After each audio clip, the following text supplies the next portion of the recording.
One of my biggest inspirations would be, Muhammad Ali. I mean, he was great and he gave his all to boxing. Super dedicated, but he used it more as like a tool to reach the people. Yeah. And that's something that I have goals of doing also, not just using boxing for my personal gain, but to use it to spread, good message and to help, others in the community.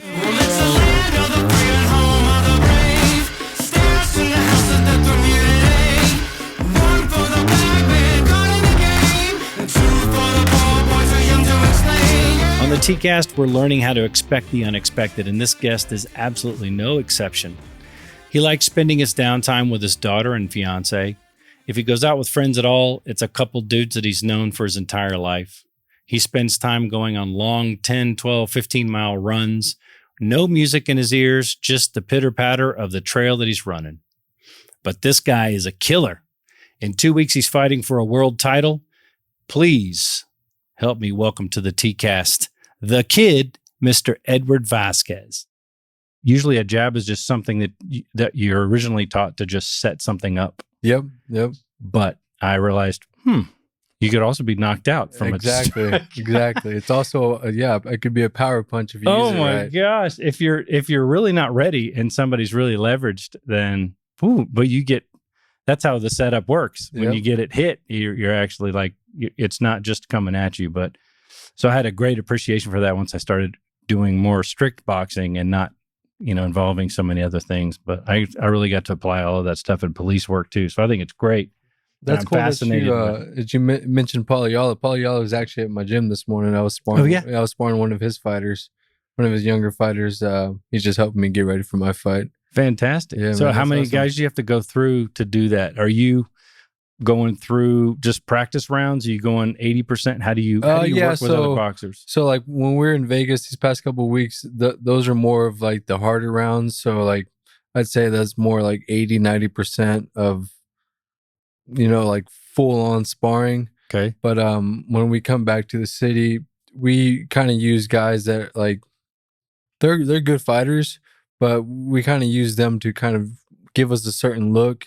And we're not trying to knock them out or hurt them or anything like that. We're just trying to get a certain look and work on certain things. So stylistically. Yeah, stylistically, exactly. Okay. So, if a guy's a mover, or if a guy that we're fighting is a mover, then we'll look for, people around the city that are movers. Or if a guy's a power puncher, we look for a guy, that's a power puncher. And so we just kind of, we branch out and try to, reach out to different resources and see what kind of, who has the right guy for us. Is that how it's done on every level? Is that a typical way of going about it? Yeah. Well, and a lot of times people won't like leave outside of their gym or even outside of their city. But I've noticed from, how long I've been boxing that when you leave, that's when you get, really good work. And not only that, I feel like when I was in Vegas, a lot of the fighters, like they don't really, it's not that they don't respect you. It's just like when you're here in the city,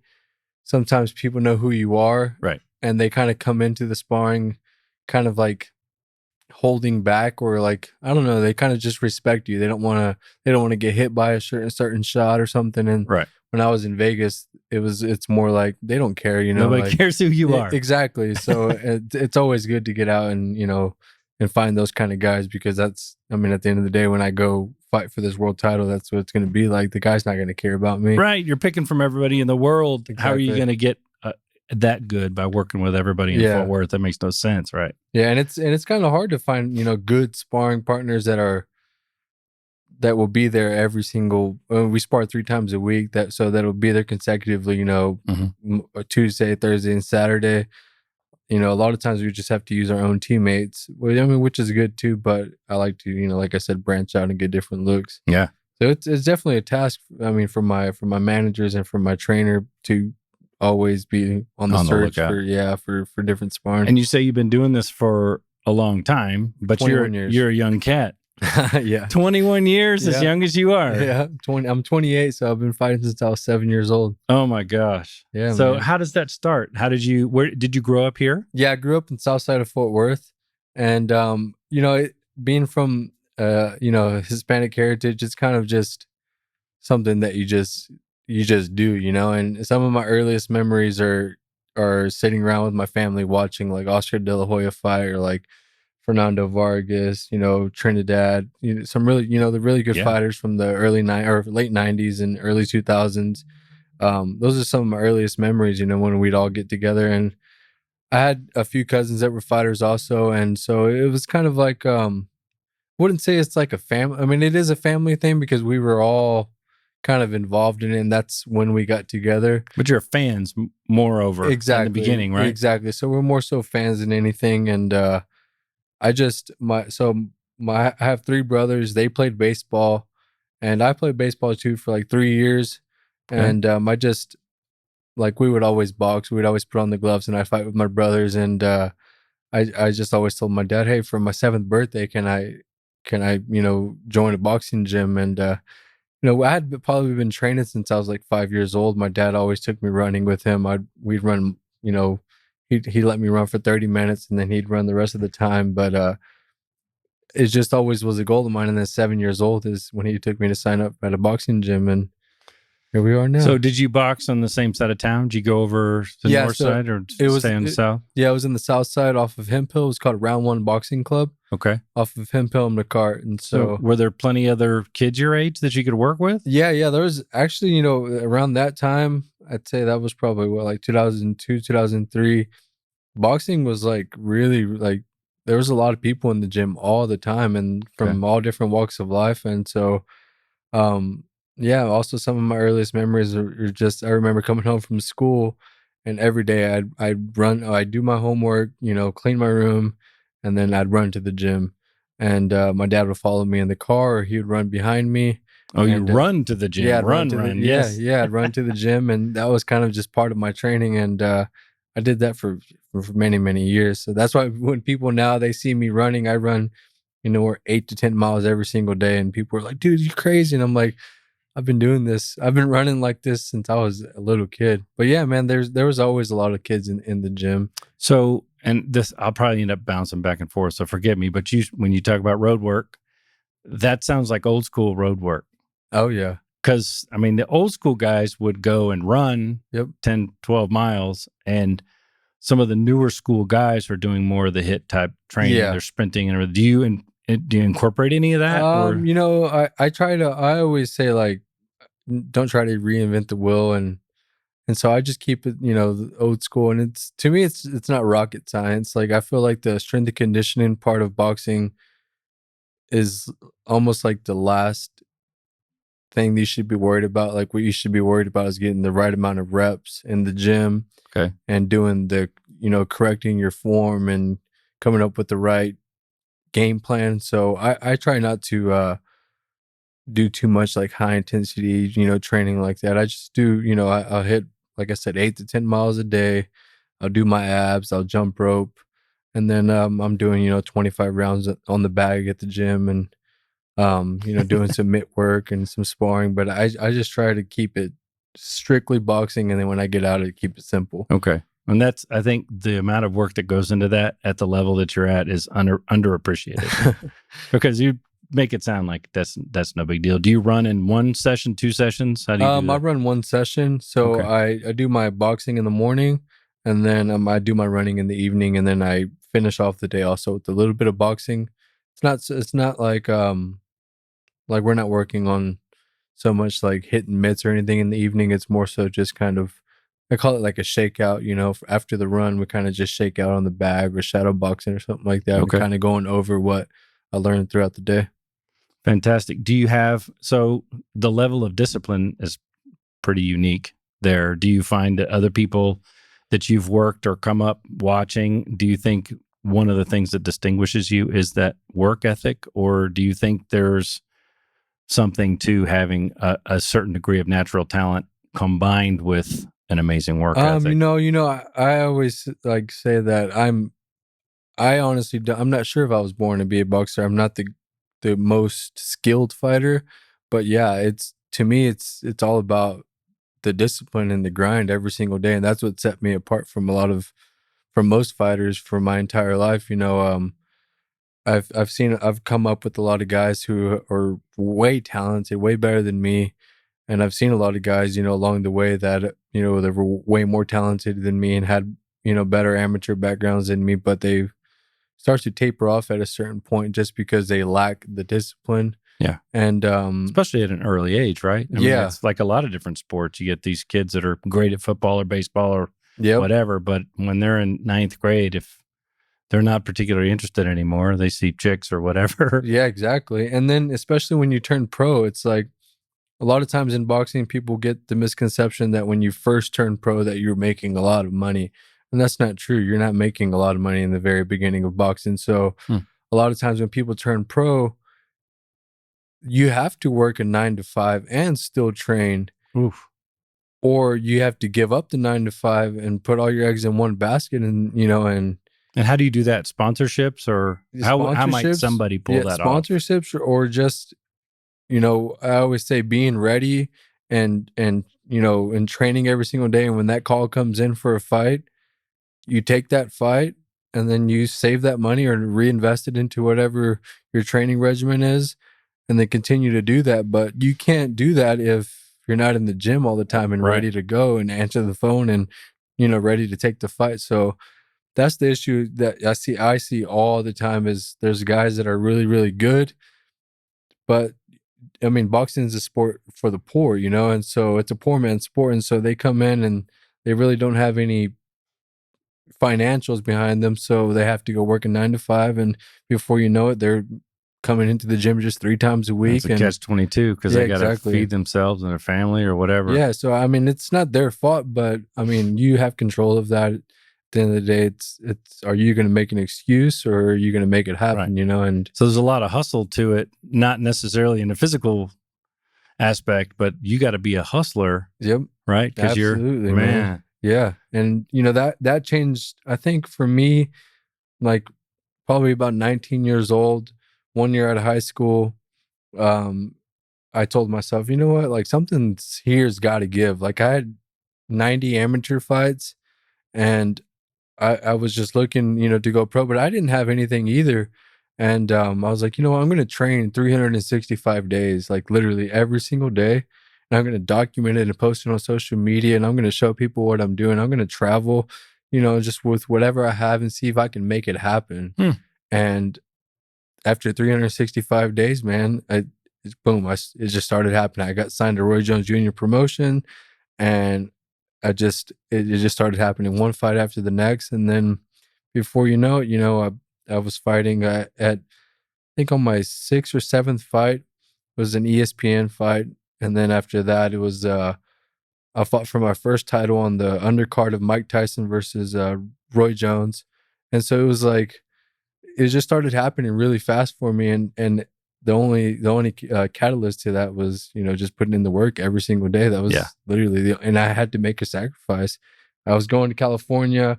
Luckily, my girlfriend was going to college in California. And so when I went out to California, I would just stay with her. Yeah. And I would go to gyms. And it was so funny, man. I don't know if you know what Wild Card Gym is. It's where Manny Pacquiao trained. Okay.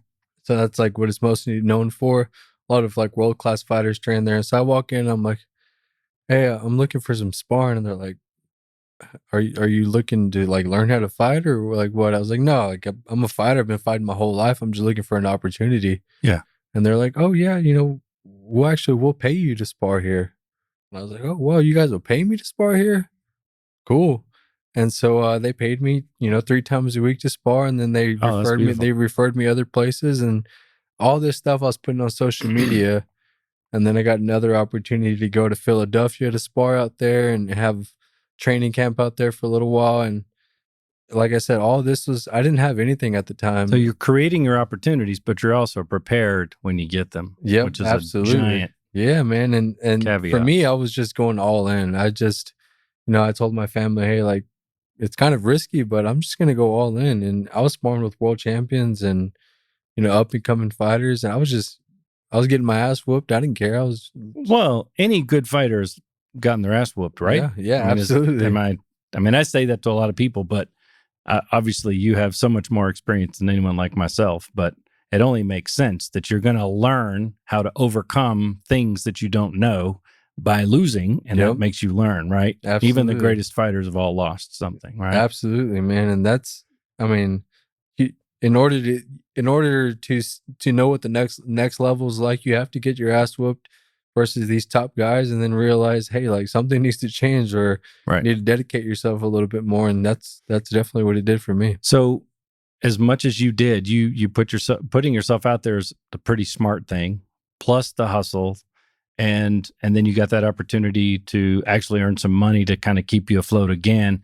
How did someone like RJJ hear about you? Was that through your social media stuff, or where'd that opportunity come? Yeah, I guess it was through social media. And then when I came back home from Philadelphia, I was training at a gym here, Reyes Boxing Club, for 14 years. And I kind of hit the road because there was nothing really. It's not that I had outgrown them. It's just I had a vision of making like this happen, and it just wasn't happening. And like you said too, you need new people to compete with in order to step out of your yes, sir. environment. So that's why I hit the road. I went to California, I went to Philadelphia, back to California, and then when I decided to come back home, I changed gyms. And when I met my new coach, Coach Ray, he was like, "Hey, well, I have an opportunity for you on an RJJ card, and if you beat this guy, they said they'll sign you." And the guy was pretty good, and I think he was like 3-0 or 4-0, and I think I was 1-0, and I was like, "Hey, you know what? Hell yeah, I'll take it." Right? And, why wouldn't you? I mean, you got to give it a shot. exactly, right? And I was ready. I had been training my ass off and getting a bunch of good work, and so I took that opportunity. They're like, "We need you to sell a certain amount of tickets and beat this guy," and I was like, "I'm a ticket seller," so I sold tickets. I blew that limit out of the water, and I went and beat the guy, and I signed with RJJ. Wow. And then that lasted for a little while before we kind of that whole situation kind of didn't work out. Like, they weren't giving me the fights, or as many fights as I wanted in the certain amount of time that they had promised. And so I asked for early release from that. And getting released from that was almost like just like a blessing in disguise. Like, things started rolling after that. I guess people saw that I was like a free agent, and that they didn't have to like go through anybody to get to me. And so my phone started ringing off, like and crazy. You came from a name. Exactly. And so the phone started ringing, and we just, I'm the kind of guy that I don't second guess fights. If you call me and you say, "Hey, this guy wants to fight you," hey, let's do it. If everything lines up perfectly, shit, I've never turned down fights, man. I'm always there. Well, you look forward to the day where you can, right? Because that's when you can afford to say, "No, I'm actually taking a little rest. I'll start my training later," because I can afford to not have to. Hopefully that'll come after this fight. But like, once again, on this upcoming fight, November 4th, this would be not my first fight at 130 pounds, but I've been campaigning at 126 pounds and for a while now. And they just kind of called me and said, "Hey, do you want to go up and fight the 130-pound champion?" And I'm like, "Yeah, come on, let's do it." So once again, man, like I said, I don't turn down fights. So how difficult is it to actually do that? Because that's percentage-wise, that's putting on a lot of weight when you're at your leanest. Exactly. Right? So that's what do you do in order to put weight on like that? Well, actually, it kind of worked out. Coincidentally, it worked out perfectly because, like I said, I've been at 126 for a while now. And actually, on my last fight that I just had, I wasn't able to make the 126 limit. I came in 2 pounds over. And so my next move was to I had told my management, I either want to go up to 130 pounds, or if I do get a fight at 126, I need to have at least a 6 to 8 week notice. Right. Because I don't want to compromise my health. So it'll take that long. Exactly. It'll take me 8 weeks to get down to the weight. And so it actually, it worked out. I had plans of moving up to 130 pounds anyway. I felt like I was kind of outgrowing 126. But I'm ranked number 10 in the world at 126 pounds. So if the opportunity comes about and they gave me the right amount of time, I'm going back down to 126. Really? Oh, yeah, absolutely. So you're not going to just love this 130 no matter how this it turns 130 pound, world title. And if they want me to, defend it versus one of the 130 pounders, that's cool too. But I'm also still ranked number 10 in the world at 126. So anytime you're ranked in the top 15, Got some momentum. you're literally one phone call away from the world title, because the number one guy never wants to fight number 2 or number 3 unless he's mandated to, but he has to fight somebody in the top 15. Oh, I see. And so I'm always just one phone call away. And so if they give me that call, man, I'm here. And That'd be great. yeah, I'll take it. Oh yeah. So where do you fight on this November 4th? It'll be in Monte Carlo, Monaco, at the Monte Carlo Casino. So I'm super excited, man. It's You get to go travel somewhere cool too. yeah, right? and it's always been my dream to fight for a world title, and I've always envisioned myself fighting for a world title, but never ever in a million years did I ever think they would be in Monaco. Like, of all places, Monaco. Like, what? That's pretty cool. Yeah, exactly. And bonus. it's pretty cool because it'll be my first world title fight, and I feel like it's gonna help that it's at the Monte Carlo Casino, because it'll only be in front of 300 fans. Like, it's not like a big stadium fight, It's kind of like a black tie private event, and they sold out tickets already, like off, like I think on the first day. High dollar black tie type thing. Yeah, exactly. They say it's just a whole bunch of millionaires and billionaires in the building, and so I think that's going to help me a whole lot. There's your sponsor. Yeah, I know, right? Exactly.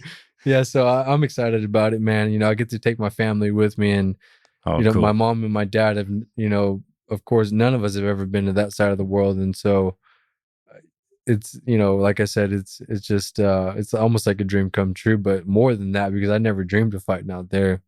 So stylistically, what is that? How much is that influenced by your culture? The styles. Man. It's almost everything, man. Down to the walkout music, down to my ring attire, down to how I fight. It's, being, from a Mexican background, that's everything to me. And to my tenacity, people know me as, as the guy that's, like I told you, that's not going to turn down fights. And when the fight's going on, I'm action packed. People love to watch me fight because I'm all action. And that definitely has 100% credit, to my heritage and where my roots come from, man. Yeah, absolutely. And you're from the South Side, which is actually kind of a diverse neighborhood, Black and Hispanic a lot, right? Yes. I don't know exactly where on the South Side, but so do you find any unity, or is there some segregation when it comes to the boxing world? Because I know those styles are different too.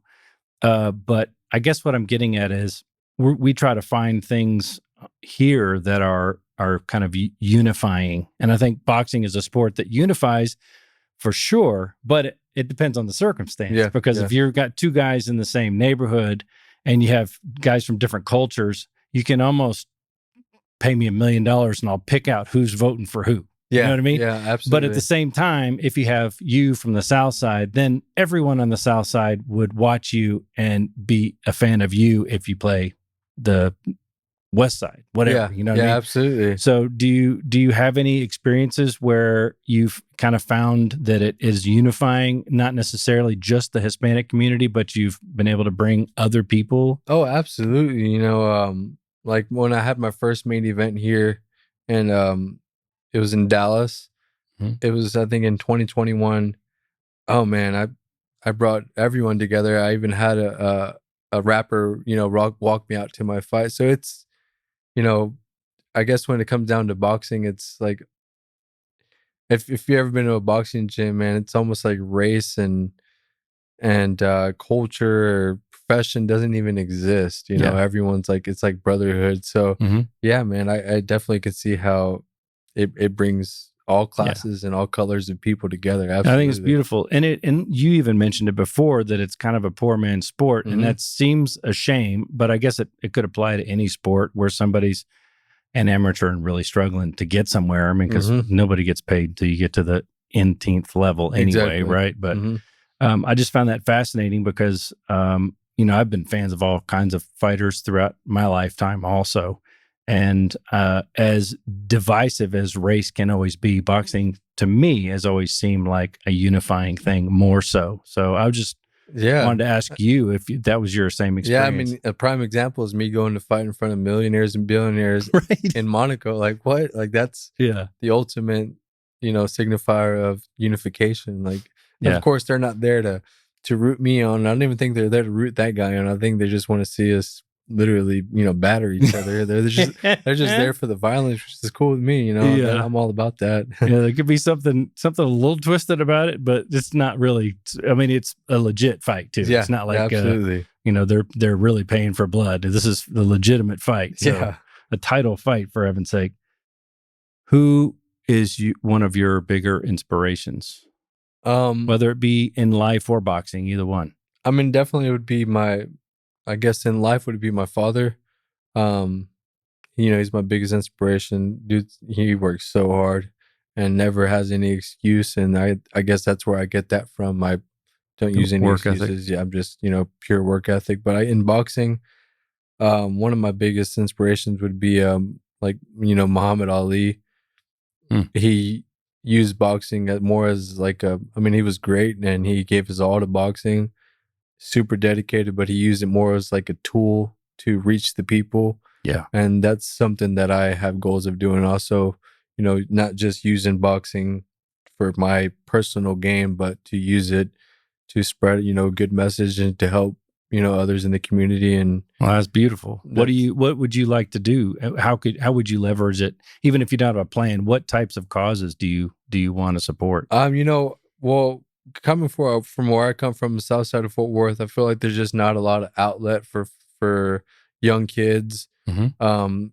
Nowadays it's just on the phone, social media, or out on the street. There's, tons of bad influences. And so one of my biggest goals is to, maybe one day open like a recreational center or a boxing gym. I say recreational center because I don't want it just to be just solely boxing, Mm-hmm. just somewhere where people can have outlets and resources to different things. But man, even like managing fighters, because I know there's a lot of talent here in the DFW, but there's not enough, I guess, direction. Like, people are really good, but they're not sure what to do with it. Yeah. And for a while, I was one of those guys. And Because you don't need just boxing coaches or sport coaches. You need life coaches, right? Because these are Exactly. kids that could potentially be out on the street most of the days and turn to gangs or whatever otherwise, unless they have an adult to give them and a good example, right? Exactly. And then like in the boxing game, like, man, it's shark infested waters. And if you don't have someone who's been down that road or has, basic knowledge in it, or not even basic knowledge, has real knowledge in boxing, then it could, it could be ugly for you. So I have aspirations of being able to help the up and coming fighters, and and just training fighters. I mean, I'm a trainer now. Like, when I'm not in training camp, I train young kids, I train adults, but I love passing on the knowledge that I've learned over the 21 years of fighting. That's beautiful. Yeah, man, that's one of my biggest goals. And me and my fiance and my daughter, we love, like, my daughter just did like a St. Jude fundraiser, and this is her third year of doing it, and she loves giving back and actually, pushing for that. And so we have goals of, giving back to, different charities that need it, and just helping people in need. I feel like that's something that is not talked about or done enough. Mhm. And I feel like I could use my platform for that, even if it's just reaching, 10 people or 100 people. Yeah. It doesn't Oh, matter. for sure, man. Even just one, as long as they'll pass it on. I mean, then we Exactly. got it all solved, right? Mhm. Well, so what if you were challenged to mentor, let's call it mentorship, right? Or coaching, whatever.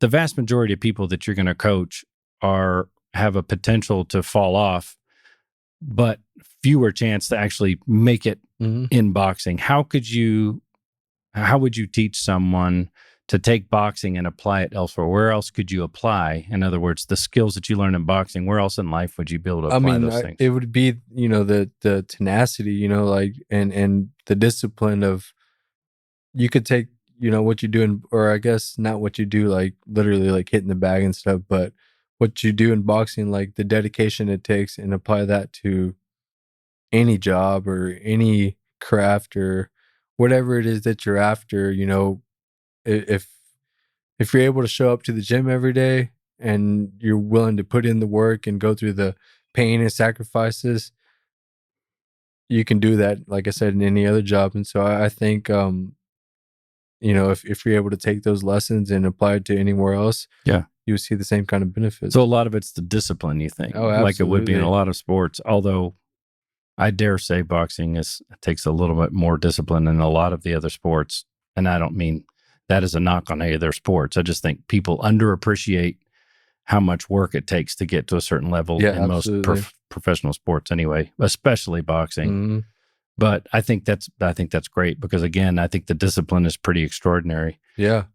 So this will be a weird question. I don't mean this to be necessarily a bad tinge or to rain on the parade, but what are your thoughts on brain injury stuff as you go forward too? Because especially when you're talking about kids and everything, I think it's great. So I'm not trying to implicate anybody, but Mhm. have you had any consideration for the length of your career or protecting yourself? How would you recommend people protect themselves and stuff like that? Yeah, and that goes back to being disciplined. If you don't have the right amount of discipline in boxing, then yeah, you are gonna take some ass whoopings and get hit in the head more than you normally should. And so, my best advice would be to the young guys is, like I always tell the fighters that come into the gym, the young kids that want me to train them and stuff. I always say, hey, look, my job is to convince you to not be a fighter.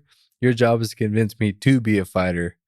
And what I That's mean by that is, I don't want you to fight. I like that you're here, but and before I put you in the ring to even spar, you got to show me that you're in here and actually training your ass off. Not only just training, because anybody can run and hit the bag or do all the drills and stuff, but are you actually taking it in and actually learning how to protect yourself and move your head and Mhm. work on your defense? I think that's how you could teach fighters to not. So it's almost like an old school football coach that says you're off the team and you have to be the one that refuses to leave because you're Exactly, yeah because you're you're gonna like, oh, no, I will work for it or whatever. Yeah, right. that's and so I think that's what'll I mean, brain injuries.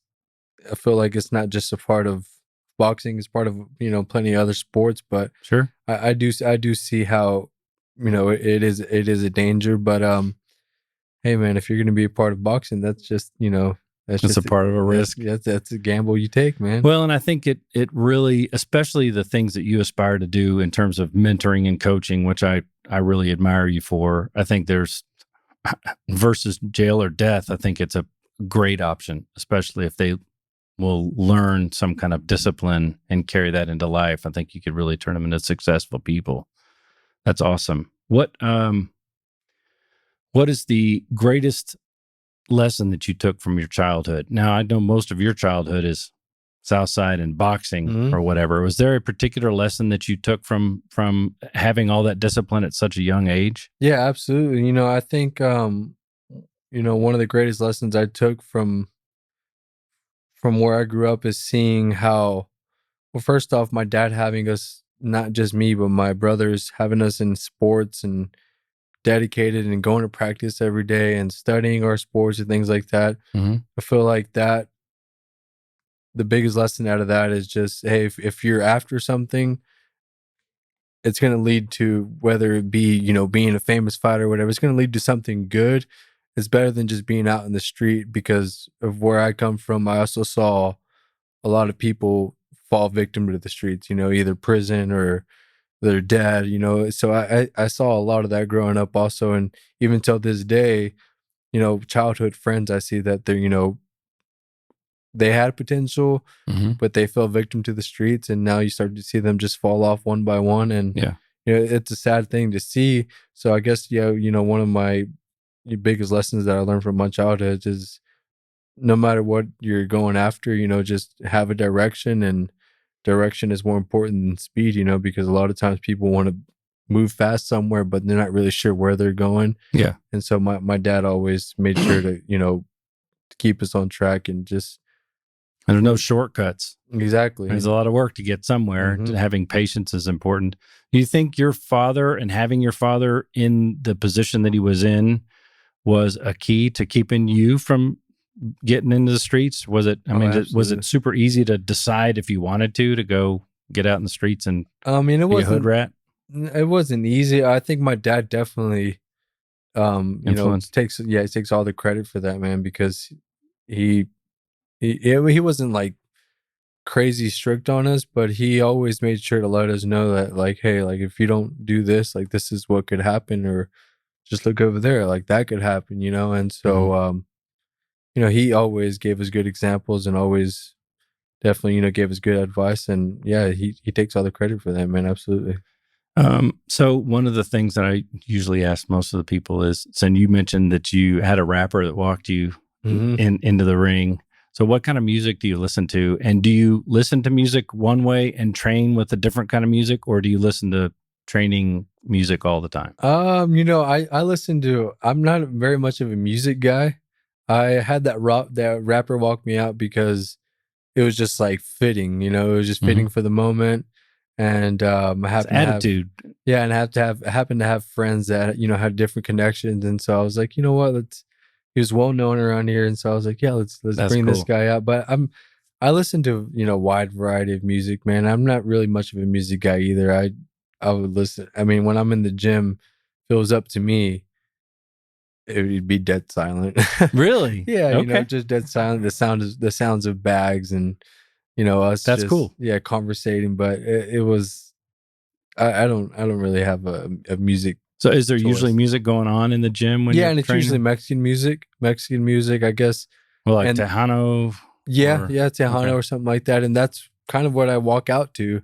Okay. I let my dad pick my walkout music besides the rapper. He Yeah. he was like, "Oh, why'd you do that?" or whatever, but I always let my dad pick out the music for me just because, like I said, I'm not much of a music guy, Yeah. but every time I mean, since I was a kid, every time I've been in a boxing gym, no matter where I go, usually it's Mexican music Yeah. playing, and yeah, so I guess that it does have something to do with like the aura of boxing and being in a boxing That's gym. It does get you interesting. going. Yeah, I mean, I know, in baseball, they got now their intro music when they come out to bat, and everybody has their vibe. But I noticed too, as me being a music guy, when I get older, a lot of times I listen to different things, or silence is Hmm. actually fantastic. Yeah, Also, absolutely. it Yeah. really is. Just not having something in your head During all the my time. weight cut though, like during my weight cut week, whenever it's like, like you don't even want to like be around me during weight cut week. It's just like one of those things where like I get I'm just such on edge.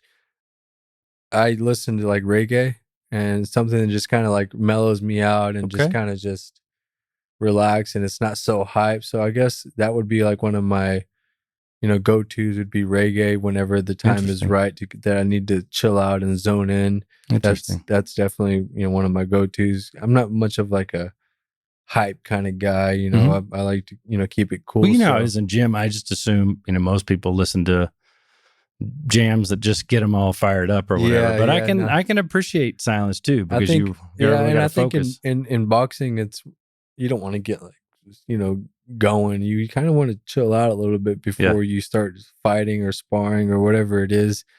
Um, like I always tell the fighters, like, hey, it's always the drunk driver that survives because he's the one that's most relaxed. And so when you're going into the ring, you kind of need to chill out and relax before you get knocked out. Yeah. Yeah, Which is the other amazing aspect of boxing. And I'm going to ask you this next thing, which I think is one of the more fascinating things about you, that, and tell me if I'm wrong, but I've heard that you're an introvert. absolutely, man. I'm not much of you don't see me out. I'm not around a whole lot of people a lot, and it's not so much an introvert as just I don't bring new people into my circle. Like I don't like to be around like A bunch of people at once. yeah, a bunch of people at once, or like just like false influences, or like how do you say it? Like people that say they're there to support you, but really Ulterior motives. exactly, and so I just kind of keep to myself and to my family, my daughter, my girl, and Mm-hmm. my immediate family, and that's pretty much it. I have the same like 2 or 3 friends that I grew up with, and you always see me with them. But yeah, man, it's kind of weird because like I'm always doing like podcasts or interviews, and what I do, always like I fight in front of thousands of people, so Yeah. it's kind of weird to be Yeah. or different to be an introvert, Well, that's but what I'm trying to square. I'm yeah. trying to square my kid's an introvert too, and he's fascinated with comedians. I'm like, okay, so you like being terrified. I don't understand, Yeah. So, and how do you actually, do you just compartmentalize it? Are you completely in your head before a fight? How do you do that? Well, I guess you could say like I go from being Edward to when it's time to fight, like a couple days before the fight, I could turn into being the kid, which is what they call me in the ring. So, Okay. I just have to kind of switch persona, and when it's time to lock in and do my job, Mhm. then I go in and do my job, and So it's almost disassociation. You're almost like a caricature. I mean, you're obviously yourself, yeah. but you're kind of a character Yeah, of yourself I'm not a fighter. Like I mean that's what I do, but I'm not in a real life. You're not a I'm not a fighter. violent guy, or I don't like being around that kind of stuff. So Yeah. I'm not a fighter, but when it comes down to it, I'm all about it. To compete. Yeah. Exactly. And then when it comes down to, talking to fans and meeting new people and, coming like on shows like this, I'm all about it. I love it. I love what I do, so Yeah. when there's a time and a place for it. And for the most part though, yeah, you just catch me at home, just kind of just chilling and relaxing, man. I love that's it. what I do. Well, I think that's admirable, and that's a great explanation. That actually makes sense too. I know a lot of people are forced to do that when they, even if it's a small public speaking engagement or whatever it is, that they're made to think about how so and so would do it, and then kind of portray themselves as so and so. Yeah. And you have your own alternate persona that you can be, which is even better than trying to be somebody else. Absolutely. But I think that's magnificent. There's a lot of good and bad to it, like my fiance, sometimes she, like when it comes down to fight week or even a fight camp, she's kind of like, hey, like remember, like you have 2 girls, like, and she has to snap me back into reality, because sometimes I go cold, I guess, because Yeah. I mean I'm literally thinking about Hyper focused. Yeah, hyper focused, and just thinking about almost like just survival, like I'm watching film all day, and my coach is telling me to, stay disciplined, stay focused, study film. And so that's all, I mean, for 21 years now, that's all I've been focused on. And so sometimes I let that persona take over, but I Even at home. Yeah, I have to. Well, so it's a short period of time though, right?